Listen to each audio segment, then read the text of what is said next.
There are two radioactive nuclei A and B. A is alpha emitter. A कैसा है? Alpha emitter. ठीक है. And B is beta emitter.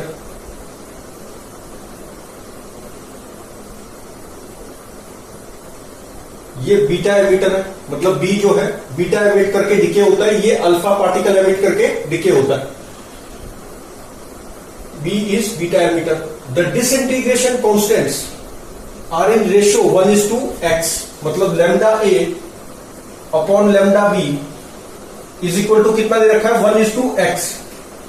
What should be ratio of number of nuclei of A and B at any time T, मतलब Na upon N B ये निकालना है at any time T time पे, ये ratio निकालनी है.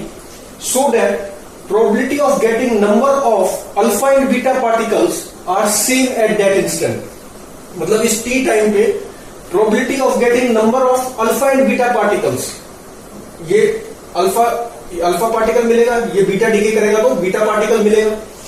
तो ये जो प्रोबेबिलिटी है दोनों की अल्फा और बीटा मिलने की वो सेम रहे इस इंस्टेंट टी पे. तो क्या रेशियो होनी चाहिए इस टाइम टी पे, ये पूछा है. तो इसका मतलब same number of alpha and beta particles मिल रहे हैं इस इंस्टेंट टी पे. इसका मतलब क्या हुआ कि डीपीएस डिसइंटीग्रेशन पर सेकेंड जो है दोनों के क्या है? सेम है. डीपीएस जो है वो सेम है ए प्रोसेस के भी और बी के भी. ठीक, ए और बी दोनों के सेम होने चाहिए तभी मिलेंगे इक्वल नंबर ऑफ पार्टिकल्स. अब जो डीपीएस होती है वो होती है एक्टिविटी, और activity is given by A के लिए क्या देंगे? Lambda A N A at any time T. This is lambda B N B at any time T. तो ये इक्वल होना चाहिए. तो अब हमें निकालना है N A by N B, N A upon N B at any time T. तो ये कितना आ गया? This is equal to lambda B by lambda A आ गया. और ये कितना है? x:1. तो आंसर क्या हो गया? x:1. x:1. ये जो गिवन था 1:x, इसका उल्टा हो गया, x:1 हो गया. अच्छा, अब समझते हैं कॉम्पटन इफेक्ट क्या होता है. Compton effect, the scattering of photon with electron is called Compton effect. The scattering of photon by an electron is called Compton effect. अब इस केस में क्या होगा कि एनर्जी और मोमेंटम दोनों कंजर्व रहेंगे. क्यों? क्योंकि एटॉमिक लेवल की बात हो रही है. अब एटॉमिक लेवल पर हीट और साउंड में तो एनर्जी जाती नहीं है, तो वो किस में रहेगी? काइनेटिक एनर्जी कंजर्व ही रहेगी उसमें. अब हमने एटॉमिक स्ट्रक्चर में किया था, उसमें ट्रांजिशन हो जाती थी, लॉस जो भी होती थी. यहां पर तो ट्रांजिशन भी नहीं हो सकती, तो इसमें क्या होगा? काइनेटिक एनर्जी भी कंजर्व रहेगी और मोमेंटम तो रहता ही है. तो अब ये मान लो एक इलेक्ट्रॉन था, इस पे ऐसे एक फोटोन आया जिसकी वेवलेंथ होगी कुछ, ये फोटोन था, इसकी वेवलेंथ मान लो लैम्डा थी, और ये यहां पे स्कैटर कर गया इलेक्ट्रॉन से. इलेक्ट्रॉन मान लो चला गया ऐसे. ठीक, ये मास ऑफ इलेक्ट्रॉन मान लो me और इसकी वेलोसिटी मान लो v, और ये मान लो थीटा पे चला गया, और ये फोटोन जो है ऐसे चला गया.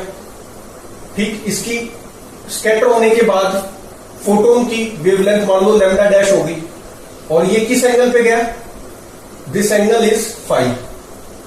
ठीक है, तो कितने अननोन है?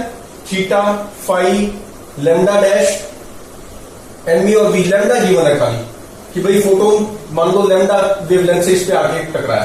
तो मोमेंटम कंजर्वेशन लगाते हैं. अगर conservation of linear momentum X axis में अगर मैं लगाऊं तो इक्वेशन क्या बन रही है? एक्स एक्सिस में इसको एक्स एक्सिस मान लो, इसको वाई एक्सिस मान लो. तो एक्स एक्सिस में ही आया था, तो कंजर्वेशन ऑफ लीनियर मोमेंटम लगा रहा हूं एक्स एक्सिस में. इनिशियल मोमेंटम कितना था? Momentum of photon is given by h by lambda, where lambda is the wavelength of photon incident. अच्छा, this is equal to final momentum in X axis. ये initial momentum in X axis है.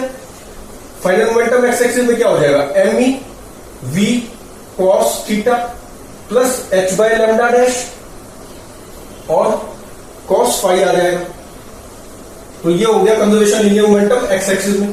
Conservation of linear momentum लगाते हैं Y axis में, तो क्या मिलेगी? h by lambda, sorry initial तो जीरो ही था क्योंकि एक्स एक्सिस में आ रहा था ये. फाइनल क्या होगा? h by lambda dash sine phi minus इस डायरेक्शन को मैंने मान लिया पॉजिटिव, इसको मान लिया नेगेटिव, और इसमें भी इसको डाल लिया पॉजिटिव, इसको मान लिया नेगेटिव। ठीक, तो this is equal to minus MEV sine theta हो जाएगा, साइन थीटा। ठीक, और एनर्जी कंजर्वेशन से क्या आएगा, कंजर्वेशन ऑफ एनर्जी से क्या मिलेगा, इनिशियल काइनेटिक एनर्जी कितनी थी, hc बाय लैम्डा, फोटोन की थी ना एनर्जी कितनी थी, hc by lambda. Final energy कितनी है, hc बाय लैम्डा डैश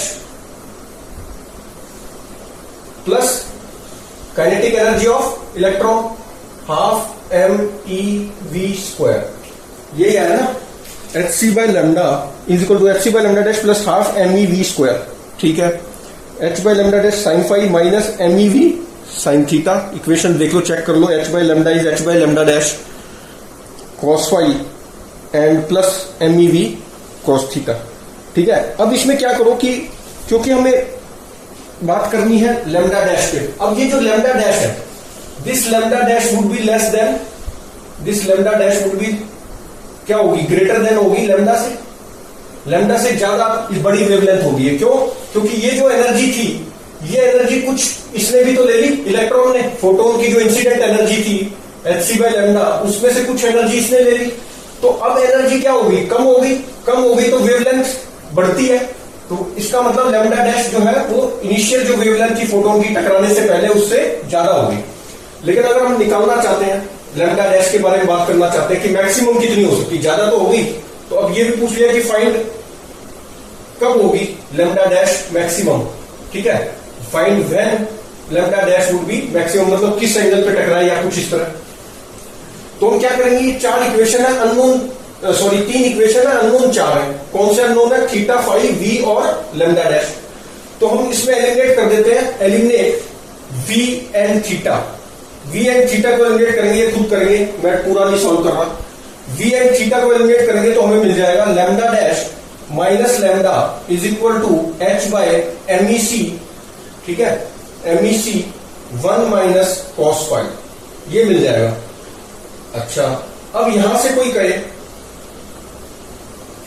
कि भाई लैम्डा डैश मैक्सिमम कब होगा, ये तो फिक्स्ड है, कांस्टेंट है, लैम्डा डैश मैक्सिमम कब होगा, जब ये वाली चीज क्या हो, मिनिमम, मतलब cos phi should be minimum. तो कॉस फाई मिनिमम वैल्यू हम जानते हैं कितनी होती है, -1। तो for lambda dash max cos phi कितना होना चाहिए मिनिमम, और वो -1 है। दिस इंप्लाइज दैट फाई कितना होना चाहिए, 180 डिग्री। इसका मतलब इसको रिबाउंड करना चाहिए टकराने के बाद, तो ये जब रिबाउंड करेगा तब उस केस में मैक्सिमम लैम्डा डैश मिलेगी हमें, मतलब कि मैक्सिमम ये एनर्जी एक तरह से ट्रांसफर कर देगा, किसको, इलेक्ट्रॉन को। तो काइनेटिक एनर्जी इलेक्ट्रॉन की तो मैक्सिमम हो जाएगी, फोटोन की एनर्जी मिनिमम होगी, क्योंकि लैम्डा डैश जो है वो मैक्सिमम हो चुका है, और काइनेटिक एनर्जी इलेक्ट्रॉन की मैक्सिमम होगी। अच्छा, अब ये लैम्डा डैश अगर हम निकालें तो कितनी आ रही है, lambda dash maximum, lambda dash maximum would be equal to lambda plus h by MEC, और ये 1 माइनस -1, तो ये हो गया 2, तो this is lambda plus 2h by MEC, ये आ गया। तो ये लैम्डा मैक्स है। अच्छा, कोई कहे कि भाई मैक्सिमम काइनेटिक एनर्जी क्या हो जाएगी,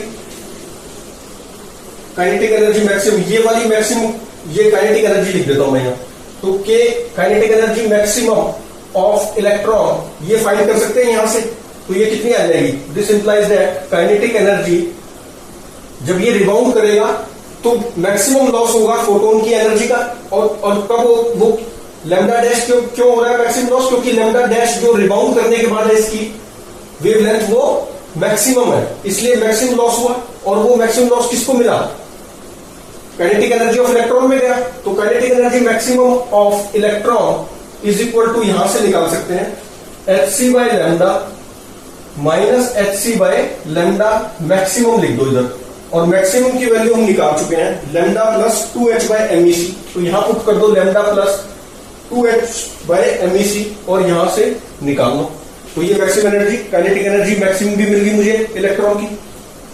ठीक है, तो इस तरह से हम इसको सोल्व कर सकते हैं। ठीक।